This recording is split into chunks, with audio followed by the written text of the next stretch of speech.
اعوذ باللہ من الشیطان الرجیم بسم اللہ الرحمن الرحیم ان الدین عند اللہ الاسلام مختلف الذین اوتوا الکتاب الا من بعد ما جاءهم العلم بغیا بینہم من یکفر بآیات اللہ فإن اللہ سریع الحساب صدق اللہ العظیم۔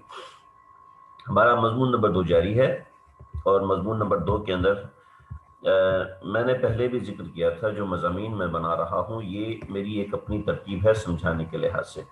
ضروری نہیں ہے کہ یہی مضمون دیگر حضرات نے بھی بنائے ہوں، بعض حضرات نے مختلف قسم کے مضمون بنائے، جیسے سورہ بقرہ کے اندر میں نے 16 مضامین بنائے، بعض حضرات نے اس کے کوئی 42-43 مضامین بنائے ہیں۔ تو یہ اپنی سمجھ کے لحاظ سے ہوتا ہے، ضروری نہیں ہے کہ یہی مضمون آپ کو دوسری جگہوں پہ ملے، لیکن میں سمجھانے کے اعتبار سے اس مضمون کا ذکر کیا ہے۔ اس مضمون کا میں نے نام جو ان آیات سے جو سمجھا ہے وہ اللہ کی پہچان سے دور لوگوں کا ذکر ہے، اور اللہ رب العزت کو پہچاننے والے لوگوں کا ذکر ہے۔ تو یہاں پر ہم انہی لوگوں کے حوالے سے پڑھ رہے ہیں۔ تو اللہ رب العزت نے یہاں پر شہید اللہ انہ لا الہ الا اللہ، تو یہاں پر ان لوگوں کی پہچان بتائی۔ چنانچہ میں نے بتایا تھا الصابرین والصادقین والقانتین والمنفقین والمستغفرین بالاسحار، اس کے اندر ہم لوگوں نے اپنے آپ کو شامل کرنے کی کوشش کرنی ہے۔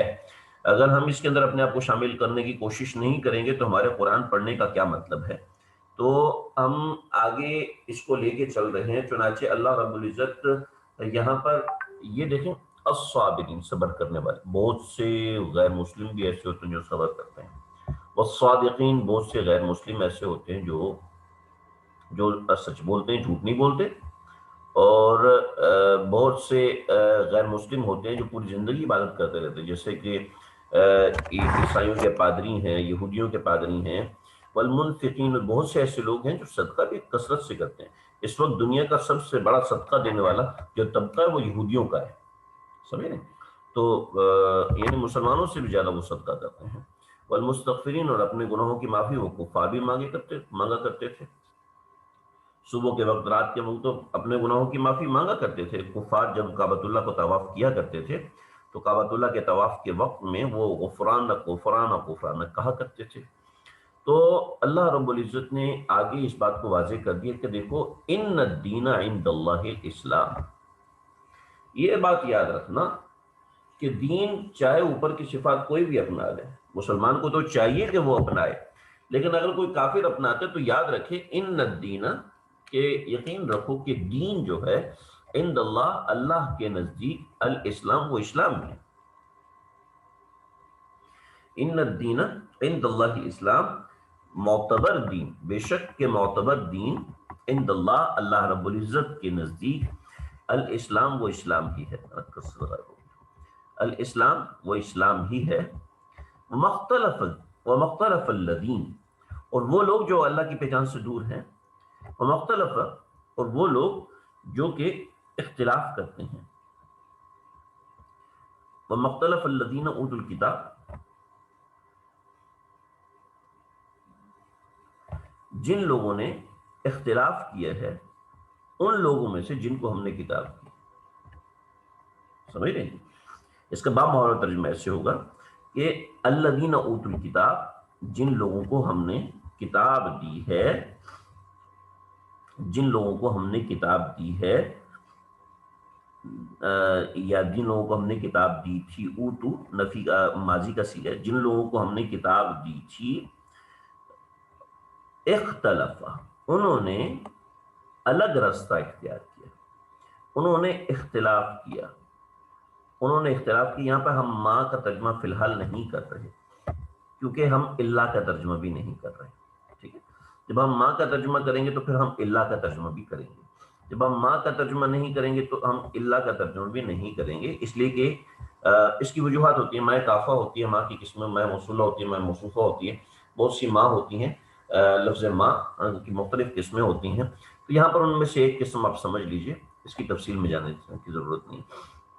الذین اوتوا الکتاب، جن کو ہم نے کتاب، جن کو کتاب دی گئی تھی، جن کو کتاب دی گئی تھی، انہوں نے الگ راستہ اختیار کیا، الا من بعد ما جاءہم العلم، علم آ جانے کے بعد بھی، الا من بعد ما جاءهم العلم، انہوں نے علم آ جانے کے بعد بھی انہوں نے اختلاف کا راستہ اختیار کیا. وہ کیوں کیا؟ اس لیے کہ بغیم بینہم، وہ اس وجہ سے اختلاف کیا کہ ان کے آپس میں ضد تھی.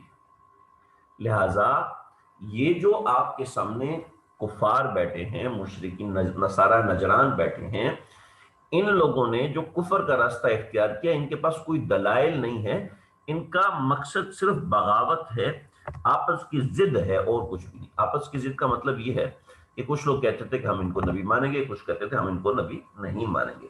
لہذا جو یہ کر رہا ہے وہ کفر کر رہا ہے. چنانچہ وَمَن يَكْفُرْ بِآيَاتِ اللَّهِ، جو اللہ کی آیات کا انکار کرے گا، فَإِنَّ اللَّهَ سَرِيعُ الْحِسَابِ، بس اللہ تعالیٰ بہت جلد حساب لینے والا ہے. فَإِنَّ اللَّهَ سَرِيعُ الْحِسَابِ، بے شک اللہ بہت جلد حساب لینے والا ہے. ان نصارہ نجران کو سمجھا دیا. اللہ، دیکھیں میں آپ کو دوسری طریقے سے بھی ترجمہ کر کے دکھا دوں کہ وما کے ساتھ ہم تو اور اختلاف نہیں کیا ان لوگوں نے جن کو ہم نے کتاب دی، سوائے اس کے کہ ان کے پاس ان کے پاس علم آ چکا تھا، پھر بھی انہوں نے بغاوت کے لیے کیا. تو یہ با محاورہ ترجمہ نہیں بنتا. با محاورہ ترجمہ اس وقت بنے گا جب ہم ماں کا ترجمہ نہیں کریں گے اور اللہ کا ترجمہ نہیں کریں گے. اختلف الذین اوتوا الکتاب، اختلاف کیا اہل کتاب نے، یعنی جن کو کتاب دی گئی. کب اختلاف کیا؟ من بعد ما جاءہم العلم، ان کے پاس علم آ چکا تھا، لیکن انہوں نے کیوں اختلاف کیا؟ بغیم بینہم، صرف آپس کی بغاوت کی وجہ سے، صرف آپس کی بغاوت کی وجہ سے انہوں نے اختلاف کیا تھا، اور کوئی وجہ نہیں تھی. سمجھ لے جی. تو اے محمد صلی اللہ علیہ وسلم، آپ یہ بغاوت کرتے ہیں، اور جو باغی ہوتا ہے، جس نے صرف بغاوت کرنی ہے، اس کو سمجھ میں نہیں آتی، لہٰذا وہ دلائل کے اندر نہیں آتا، بلکہ وہ جھگڑا کرتا ہے. چنانچہ فَإِنْ حَاجُّوكَ، اگر یہ آپ سے جھگڑا کرتے ہیں، فَقُلْ، تو آپ کہیے أَسْلَمْتُ وَجْهِيَ لِلَّهِ، أَسْلَمْتُ وَجْهِيَ لِلَّهِ، میں نے اپنا رخ کر لیا. اسلمتو، میں نے اپنا رخ کر لیا. وجہیہ، اپنے. اسلمتو، میں نے کر لیا. وجہیہ، اپنے رخ کو. اسلم کا اصل مطلب ہے، اسلمتو اسلام سے، ٹھیک ہے. اسلام کا جو معنی ہے وہ مطلب ہے تسلیم کرنا، ٹھیک ہے. اسلام کا اصل معنی ہے تسلیم کرنا. اسلم تو، میں نے تسلیم کر لیا. تو وجہیہ کا ترجمہ ہم پھر نہیں کر سکتے، چنانچہ ہم کریں گے میں نے کر لیا، ٹھیک ہے. میں نے کر لیا وجہیہ، اپنا چہرہ. للہ، اللہ ہی کی طرف. میں نے اپنا چہرہ اللہ کی طرف کر لیا. اور یہاں پہ ترجمے چہرہ جو ہے وجہیہ چہرے کو کہتے ہیں. تو میں نے یہاں چہرے کا ترجمہ بھی با محاورہ نہیں بنتا، تو ہم اس کا معنی کریں گے میں نے اپنا رخ کر لیا. دیکھیں آپ کہیں گے کہ یہ تو اپنی مرضی سے ترجمے کرتے جا رہا ہے، اس کی جو مرضی کرے، اس کے دل میں جو آ رہا وہ کرتا جائے، یہ تو ٹھیک نہیں. ہاں بالکل آپ کی بات صحیح ہے. بات یہ ہے، اگر آپ کے دل میں یہ بات آ رہی ہے، یہ اشکال پیدا ہو رہا ہے، تو بالکل صحیح اشکال پیدا ہو رہا ہے. اس کو ذرا سمجھیں. میں کہتا ہوں I want to come school، میں اسکول آنا چاہتا ہوں، ٹھیک ہے. آپ اگر اردو میں کسی کو کہیں گے میں اسکول آنا چاہتا ہوں، تو آپ یہ کہیں گے میں اسکول آنا چاہتا ہوں، آپ کہیں گے مجھے اسکول آنا ہے، مجھے آپ سے ملنا ہے، ٹھیک ہے. ہم کسی بھی زبان کا ترجمہ ورڈ ٹو ورڈ نہیں کرتے. ہو سکتا ہے میری مثال آپ کو سمجھ میں نہ آ رہی ہو، بہت سی مثالیں ہیں. آپ کسی بھی زبان کا ترجمہ ورڈ ٹو ورڈ نہیں کرتے، سمجھ. آپ اس زبان کا ترجمہ با محاورہ کرتے ہیں کہ محاورے کے اعتبار سے وہ بات سمجھ میں آئے. چنانچہ اس کا مزاج آیت کا کیا ہے، وہ ایک لمبا عرصہ گرامر اور قرآن مجید سے تعلق رکھنے کے بعد آپ کو سمجھ میں آئے گا.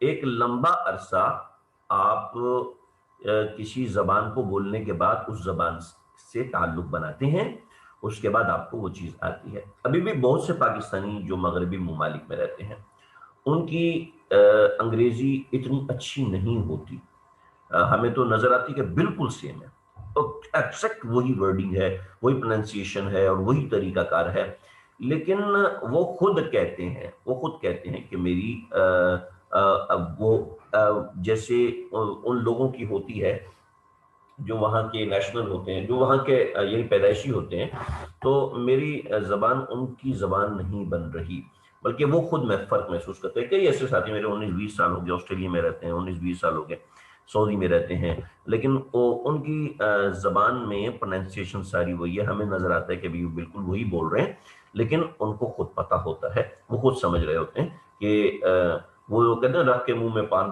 بولتا ہے، جانے کیسی زبان بولتا ہے، پھر ہم بھی وہ بولے گا جیسے اردو پٹھان بولتا ہے، تو یہ سمجھ میں آ جاتا ہے۔ تو لیکن کچھ عرصہ اس زبان کو بولنے کے بعد اس زبان کا مزاج سمجھ میں آتا ہے، ایسے ہی کچھ عرصہ قرآن پڑھنے کے بعد بھی اس کا مزاج سمجھ میں آتا ہے۔ لہٰذا یہاں پر اسلم تو میں نے کر لیا، وجہیہ اور رخ، ٹھیک کہ جب ہم ترجمہ کریں گے تو کوئی معنی میں فرق نہیں آئے گا۔ چنانچہ یہ آیت کا مطلب ہے کہ انسان اپنا رخ کر لے، تو اس کی تعبیر یہ ہے اسلمت وجہی للہ، کہ میں نے اپنا رخ اللہ کی طرف کر لیا۔ امید ہے بات سمجھ میں آ رہی ہوگی۔ وَمَنِ اتَّبَعَنِي، چنانچہ پیغمبر صلی اللہ علیہ وسلم فَإِنْ حَاجُّكَ، اگر یہ آپ سے جھگڑا کریں، فَقُلْ، آپ کہیے اسلمت وجہیہ، میں نے اپنا رخ اللہ کی طرف کر لیا، میں نے اپنا رخ آپ کی طرف نہیں کرنا۔ وَمَنْ تَبِعَنِي، اور جو میری اتباع کرنے والے ہیں ان سب نے بھی اپنا رخ اللہ کی طرف کر لیا، یعنی ہم سے بھی اگر اہل کتاب جھگڑیں تو ہمیں ان سے جھگڑا کرنے کی ضرورت نہیں، اپنا رخ اللہ کی طرف رکھیں۔ وَقُلْ، آپ کہیں، لِلَّذِينَ، ان لوگوں سے اوت الکتاب، کہ جن کو کتاب دی گئی، جن کو کتاب دی گئی، آپ ان سے کہیے، والامیین، اور امیین یعنی مشرکین سے کہیے، ان پڑھ لوگوں سے کہیے، یعنی اہل کتاب یعنی پڑھے لکھے۔ سبحان اللہ، اللہ کا کیا دستور ہے، سبحان اللہ، کتنی خوبصورت بات کہ پڑھے لکھے اور جاہل، ان سب سے آپ کہیے، اسلمتم، کیا تم قبول کرتے ہو، کیا تم اپنا رخ اسلام کی طرف کرتے ہو، کیا تم سر خم تسلیم کرتے ہو، کیا تم اسلام لاتے ہو، سب اس کے معنی ہو سکتے ہیں۔ فَإِنْ أَسْلَمُوا، اگر یہ لوگ اسلام لے آئے، فَقَدْ اهْتَدَوْا، تو یہ ہدایت یافتہ ہو جائیں گے، تو یہ ہدایت پا جائیں گے۔ وَإِنْ تَوَلُّوا، اگر وہ منہ پھیرتے ہیں، تولو منہ پھیرنے کو کہتے ہیں، فَإِنْ تَوَلُّوا، اگر وہ یہ لوگ منہ پھیرتے ہیں، فَإِنَّمَا عَلَيْكَ الْبَلَاغُ، تو اے محمد صلی اللہ علیہ وسلم آپ کو گھبرانے کی ضرورت نہیں، آپ کے ذمہ پیغام پہنچانا تھا۔ واللہ بصیر بالعباد، اور بے شک اور اللہ کی ذات وہ ہے جو کہ اپنے تمام بندوں کو خوب دیکھ رہی ہے۔ یہ جو میں ترجمے کے علاوہ باتیں بولتا ہوں یہ بڑی اہم ہوتی ہیں، سمجھ رہے ہیں جی؟ اس کے بغیر آپ ترجمہ نہیں سمجھ سکتے، صرف ترجمے والا قرآن مجید کھول کے بھی آپ بیٹھ جائیں تو اس سے بھی آپ ترجمہ نہیں سمجھ سکتے، یہ ذہن میں رکھیں۔ جو میں باتیں بتاتا ہوں اس سے ترجمہ سیکھیں، ترجمے والے قرآن سے ترجمہ یاد کرنے کی کوئی ضرورت نہیں ہے، آپ کو فن آنا چاہیے ترجمے کا، ترجمہ نہ بھی آتا ہو کوئی مسئلہ نہیں۔ ابھی جو میں نے آپ حضرات کا جو تھوڑا سا ایگزام لیا تھا تو اس میں بھی میں نے یہی دیکھا کہ لوگوں نے پرفیکٹ ترجمہ لکھا ہے، تو پرفیکٹ ترجمے میں نے مانگا ہی نہیں، آپ ترجمہ کرنے کی کوشش کریں تاکہ وہ آیت سمجھ میں آئے، رٹنے کی کوئی ضرورت نہیں۔ تو بصیر کہتے ہیں بہت دیکھنے والا، بصیر دیکھنے والے کو کہتے ہیں، بصیر کا مطلب ہے دیکھنے والا، لیکن جب بصیر کا لفظ اللہ کے ساتھ لگ گیا اس کا مطلب خوب دیکھنے والا، یعنی ہم تو دیکھتے ہیں اس نظر سے، ایک عام آدمی ڈاکٹر جیسے دیکھتا ہے، کیا اس کا دیکھنا اور میرا دیکھنا ایک جیسا ہے؟ ڈاکٹر جو دیکھتا ہے وہ میں نہیں دیکھ سکتا، ٹھیک ہے؟ اسی طریقے سے انجینئر جیسے دیکھتا ہے وہ غیر انجینئر نہیں دیکھ سکتا، ایسے ہی واللہ بصیر، جب بصیر کا لفظ اللہ کے ساتھ آ گیا تو اللہ خوب دیکھنے والا، وہ پتہ نہیں کہاں کہاں سے کیسے کیسے دیکھ سکتا ہے۔ چنانچہ اب وہ لوگ جو اللہ سے دور ہیں، ان کو پہچاننے والے نہیں ہیں، ان کی کچھ باتیں اللہ ذکر فرما رہے ہیں۔ ان الذین یکفرون بآیات اللہ، بے شک وہ لوگ جو کہ اللہ کی آیات کا انکار کرتے ہیں، وَيَقْتُلُونَ النَّبِيِّينَ، اور وہ لوگ جو کہ انبیاء کو قتل کرتے ہیں، بغیر حق، بغیر کسی، بالکل ناحق قتل کرتے ہیں۔ کسی نبی کو قتل کرنا دنیا کا سب سے بڑا گناہ ہے، یاد رکھیے۔ وَيَقْتُلُونَ النَّبِيِّينَ، انبیاء کو قتل کرتے ہیں بغیر حق، بغیر حق کے۔ سمجھے ذرا اس بات کو، کسی انسان کو قتل کرنا تو ویسی غلط بات ہے، پھر کسی نیک انسان یعنی جو کہ جس نے کوئی جرم بھی نہیں کیا اس کو قتل کرنا تو اور بھی غلط ہے۔ تو بغیر حق یعنی ناحق قتل کرنا، کہنے کا مطلب ہی کیا تھا؟ ضرورت ہی نہیں تھی نا ناحق کہنے کی۔ وَيَقْتُلُونَ انبیاء کو قتل، جب نبی بول دیا تو اس کا مطلب ہے ایماندار آدمی، ایماندار کی انتہا، تو پھر اس کو بغیر حق یعنی بلا وجہ قتل کیا۔ تو انبیاء کو تو قتل بلا وجہ ہی ہوا، لیکن بلا وجہ الگ سے کہنے کی کیا ضرورت تھی؟ کہنے کی ضرورت یہ تھی کہ ان کے اپنے منشور کے مطابق بھی انبیاء کو قتل کرنا درست نہیں تھا۔ ان کا اپنا منشور یہی تھا، کسی نیک اور ایسے شخص کو جو معصوم ہو اس کو قتل نہیں کرنا چاہیے۔ تو ان کا اپنا مسلک بھی یہ تھا، چنانچہ تم خود کہتے تھے کہ ہم غلط کر رہے ہیں، پھر بھی اس کو یہ پھر بھی تم نے یہ کیا۔ وَيَقْتُلُونَ الَّذِينَ، اور تم نے ان لوگوں کو قتل کیا، یأمرون بالقسط من الناس، جو کہ لوگوں میں انصاف کی تلقین کرنے والے تھے۔ دیکھیں، یأمرون ویقتلون الناس ویقتلون الذین، ترجمہ اس کا ایسے بنے ویقتلون الذین، اور قتل کرتے تھے تم لوگ، من الناس لوگوں میں سے ان کو، جو کہ یأمرون بالمعروف، جو کہ حکم دیتے تھے عدل کا۔ تو تمہیں عدل کا حکم دیتے ہیں یہ نہ کرو، یہ غلط ہے تمہارے نزدیک، یہ غلط ہے ہمارے نزدیک، لہٰذا یہ ان کو بھی قتل کر دیتے تھے۔ یعنی جو لوگ انبیاء کو قتل نہ کرنے کا مشورہ دیتے تھے یہ لوگ ان کو بھی قتل کرتے تھے۔ چنانچہ فبشرہم، ان کو بشارت سنا دو، عذاب علیم، عذاب کی جو کہ درد، علیم کہتے ہیں علم سے نکلا، علم درد کو کہتے ہیں، تو بعذاب علیم، دردناک عذاب کی خوشخبری سنا دو۔ دردناک عذاب کی خوشخبری تو نہیں ہوتی، وعید ہوتی ہے، یہ اللہ نے ان پہ طنز کیا ہے۔ بعض مقامات پر اللہ رب العزت طنز فرماتے ہیں، فبشرہم یعنی بشارت سنا دو، بجنات النعیم، جنات کی خوشخبری ہوتی ہے، لیکن اللہ نے عذاب علیم، اللہ نے طنز کیا ہے کہ یہ تم اتنے اچھے ہو تو چلو ان کو سناؤ ذرا خوشخبری۔ اور یہ وہ لوگ ہیں، اچھا ان میں کچھ لوگ ایسے بھی ہوتے ہیں جو کہ لوگوں کا بھلا کرتے ہیں، صدقات دیتے ہیں، خیرات دیتے ہیں اور لوگوں کی مدد کرتے ہیں۔ جیسے ایک صاحب نے مجھے کہا، ایک سفر میں تھے ہم، مجھے کہا کہ میں ہر 6 مہینے میں میرے ناروے کا چکر لگتا ہے، میں ناروے جاتا ہوں، تو میں نے دیکھے بہت سے پادری ہیں وہ زندگی بھر شادی نہیں کرتے اور زندگی بھر وہ تقوی سے رہتے ہیں، حالانکہ پادری کیا کیا کرتے ہیں ساری دنیا جانتی ہے، ہمیں اس کے چکر میں پڑنے کی ضرورت نہیں ہے۔ ان کی کوئی شادی نہیں ہوتی لیکن اس کے باوجود ان کی کتنی شادیاں ہوتی ہیں، ساری دنیا کو پتہ ہے، ہمیں اس میں جانے کی ضرورت نہیں ہے۔ لیکن پھر بھی لوگ ان کو سمجھتے ہیں کہ یہ نیک ہیں اور ایسے ویسے۔ چنانچہ حضرت عمر رضی اللہ عنہ نے ایک پادری کو دیکھا کہ وہ عبادت کر کر کے اس کی ہڈی چمڑی ہوئی پڑی تھی، پھر حضرت عمر رو پڑے، تو حضرت عمر نے فرمایا کہ ہائے اس کی دنیا بھی برباد ہوگی اور آخرت میں بھی اس کا کوئی حصہ نہیں۔ تو یہ لوگ ڈونیشن کرتے ہیں، صدقات کرتے ہیں، لوگوں کو پیسے دیتے ہیں، تو ریڈ کراس انہوں نے بنائی ہوئی ہے، ان کا ڈونیشن چلتا ہے ساری دنیا کے اندر۔ تو اللہ فرماتے ہیں اپنے کفر کی وجہ سے، اولئک الذین، یہ وہ لوگ ہیں، حبطت اعمالهم فی الدنیا والآخرہ، ان کے اعمال دنیا اور آخرت میں ضبط کر لیے گئے، وما لهم من ناصرین، اور ان کا کوئی مددگار نہیں ہوگا، اور ان کو کسی بھی قسم کا کوئی مددگار نصیب نہیں ہوگا۔ ذرا سمجھیں، کسی کو بھی اشکال ہوگا تو یہ کیا ہے؟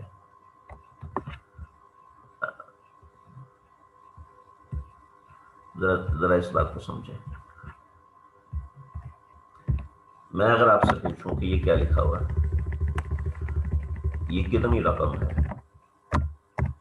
میں آپ کو اتنے پیسے دوں گا، یہ کتنی رقم، تو کوئی کہے گا بھائی یہ تو کوئی رقم نہیں ہے، اور بھائی اتنے صفر لگے ہوئے ہیں، چلے جی آپ کو اعتراض ہے ہم اور بڑھا دیتے ہیں، یہ اتنے صفر ہیں، یہ صفر چلاتے جو ذرا اتنی رقم ہے، یہ کیا ہے، کتنی رقم ہے، بھائی یہ کوئی رقم نہیں ہے، اور چیک میں لکھی ہوئی ہے بھائی چیک میں کتنی بڑی رقم لکھی ہوئی ہے دیکھو. تو یہ سارے اعمال ہیں، ٹھیک ہے، یہ ڈونیشن ہے، یہ صدقہ ہے، یہ خیرات ہے، یہ لوگوں کی خدمت، لوگوں کی مدد، یہ سارے اعمال، یہ ان کی نمازیں، یہ ان کے صدقات، یہ ان کے، لیکن ان کے پاس ایمان کا ایک نہیں ہے. جب ایمان کا ایک نہیں ہے تو یہ سارے اعمال صفر. ایمان کا ایک آ گیا، اس نے ان سب اعمال کو کتنا بڑا بنا دیا. آپ چھوڑ دیں جی ایک کو، آپ چھوڑ دیں ایک کو، انہی کے قاعدے کے مطابق پوچھیں یہ کیا ہے، کفار کے قاعدے کے مطابق پوچھیں یہ کیا ہے تو وہ یہ بتائیں گے یہ صفر ہے، ٹھیک ہے. اور انہی کے قاعدے کے مطابق پوچھیں یہ کیا ہے تو یہ ایک ہے. تو کوئی یہ کہ جی ہمیں ان کی بات سمجھ میں نہیں آتی، تو سمجھ میں نہ آنے کی کیا وجہ ہے؟ سمجھ میں نہ آنے کی یہی وجہ ہے کہ سینس وہ نہیں ہے، اس طرح کا سینس نہیں ہے. تو یہ بات ہے ساری. تو ان کے اعمال یہ ہیں، اولئک حبطت اعمال، ان کے اعمال حبط ہیں، یعنی ان کے اعمال ضبط ہیں. اولئک یہ وہ لوگ ہیں حبطت اعمالهم کہ غارت ہو چکے ہیں ان کے اعمال فی الدنیا والآخرہ، دنیا اور آخرت میں، وما لهم من ناصرین، ان کو کوئی مددگار نصیب نہیں ہوگا. امید ہے بات یہاں سمجھ میں آ چکی ہوگی کہ ان کے اعمال غارت ہونے والے ہیں. چنانچہ ایسے لوگوں کے اوپر اللہ رب العزت نے کچھ مثالیں ذکر کی. الم ترا، الم ترا، کیا تو نے دیکھا نہیں؟ الم ترا بہت جگہوں پہ آئے گا قرآن مجید میں. اس کا ترجمہ ازبر کر لیجئے، اس کا ترجمہ سمجھ لیجئے. الم ترا، الم ترا، الم کا مطلب ہے کیا نہیں، لم کا مطلب ہے نہیں، ٹھیک ہے، لم کا مطلب ہے نہیں، الم کا مطلب کیا نہیں، اور ترا کا مطلب ہے تو نے دیکھا. ترا کا معنی ہے کیا تو نے دیکھا. الم ترا، کیا تو نے نہیں دیکھا. اس کو پکا کر لیں، اس سے انشاءاللہ آپ کو کافی چیزیں سمجھ میں آئیں گی. الم ترا، کیا تو نے نہیں دیکھا، الی الذین، ان لوگوں کو، اوتوا نصیبا من الکتاب، جن کو کتاب میں سے ایک حصہ دیا گیا، یدعون الی کتاب اللہ، یدعون الی کتاب اللہ، وہ بلائے گے الی کتاب اللہ، اللہ کی کتاب کی طرف.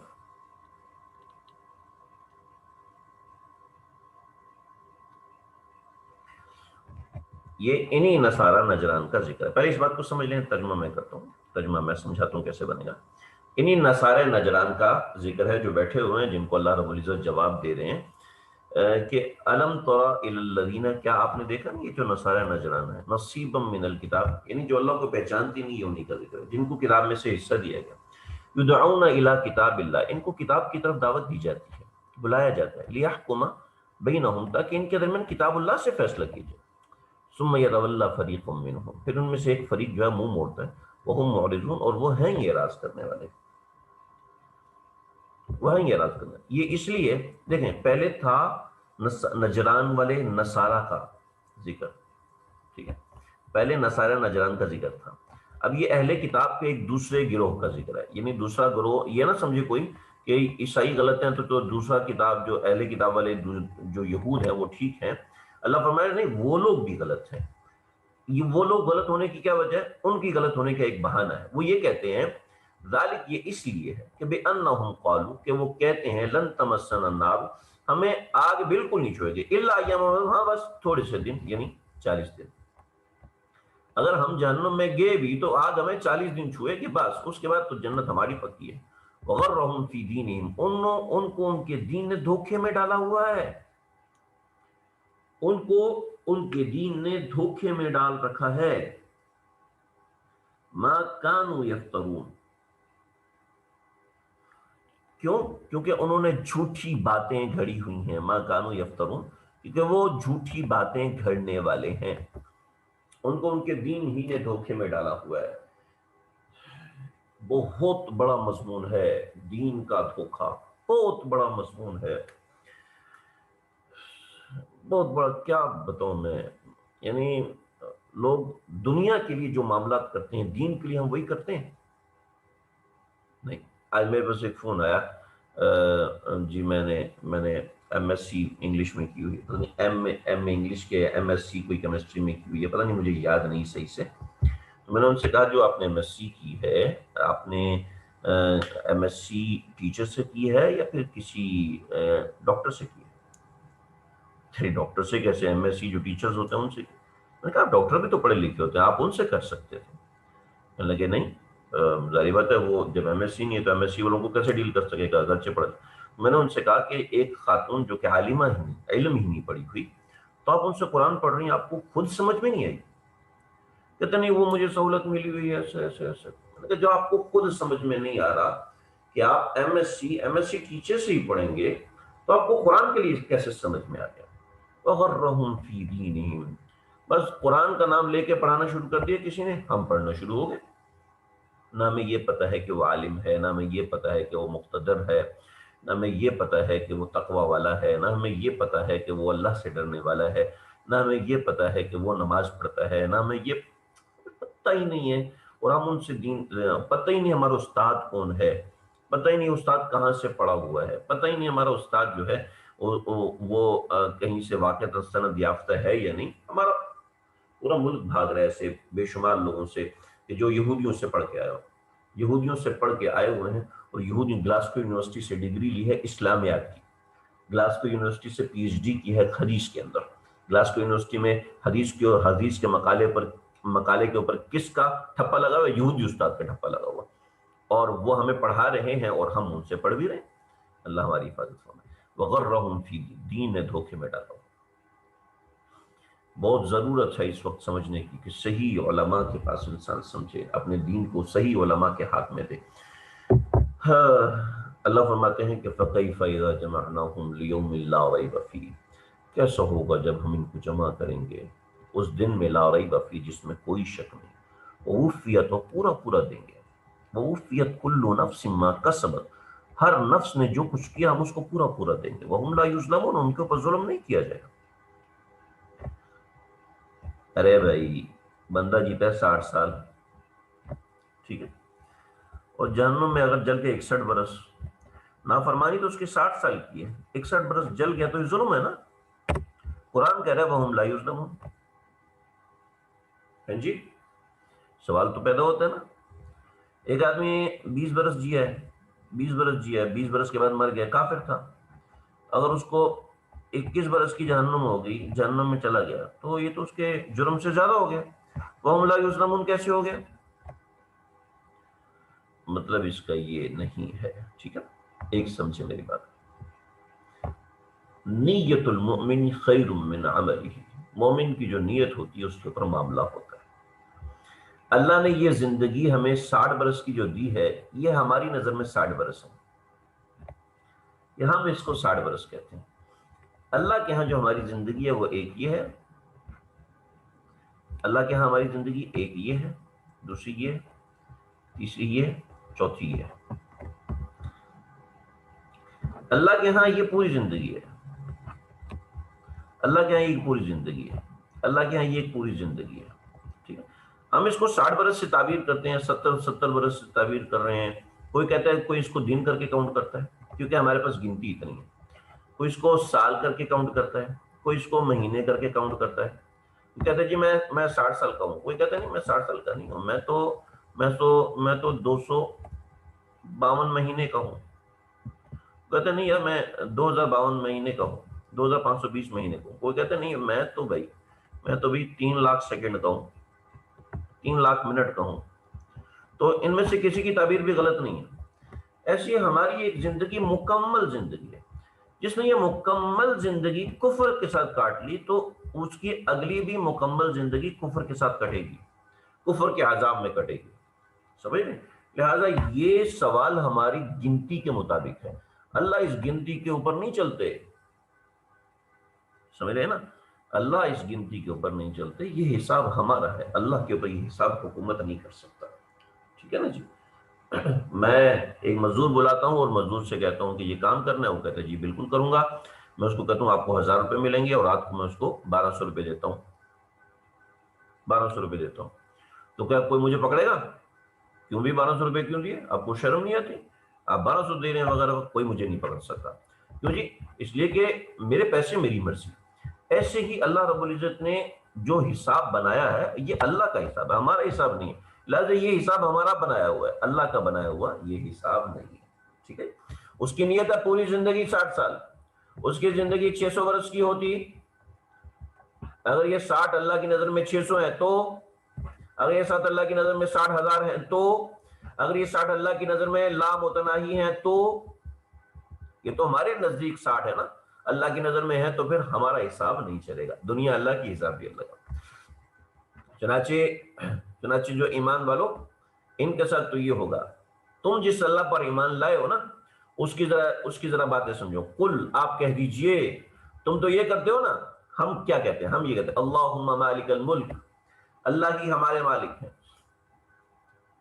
اللہ ہی ملک کے مالک ہیں. تؤتی الملک من تشاء، جس کو چاہے ملک دیں، بادشاہت دیں. من تشاء، جس کو چاہے. وتنزع الملک ممن تشاء، اور جس سے چاہے ملک چھین لے. وتعز من تشاء، جس کو چاہے عزت دیں. وتذل من تشاء، اور جس کو چاہے ذلت دیں.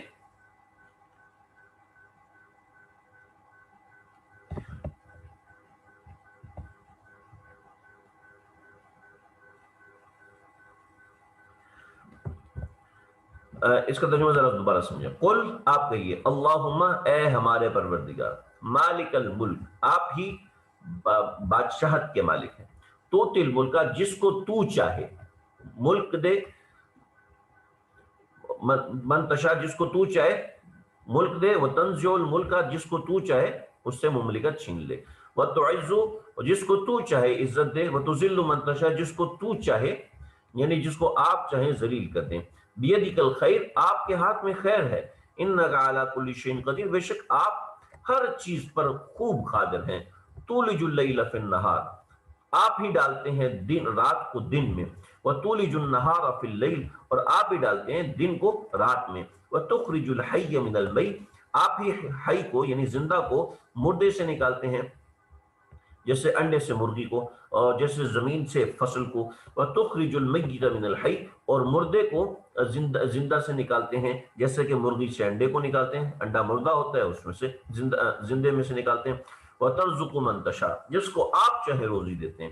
بغیر حساب، بغیر حساب و کتاب کے، بغیر حساب و کتاب کے آپ روزی دیتے ہیں. لہٰذا یہاں ہمارا دوسرا مضمون مکمل ہوا. لیکن دوسرا مضمون تیسرے مضمون سے مل رہا ہے، وہ کیسے مل رہا ہے تو ہم انشاءاللہ اس کو کل پڑھیں گے. آپ کو تھوڑی سی محنت کرنی ہوگی اور اپنا سبق تیار کرنا ہوگا. اس کو ہم انشاءاللہ آئندہ دیکھیں گے. تو یہ آج کا ترجمہ مکمل ہوا.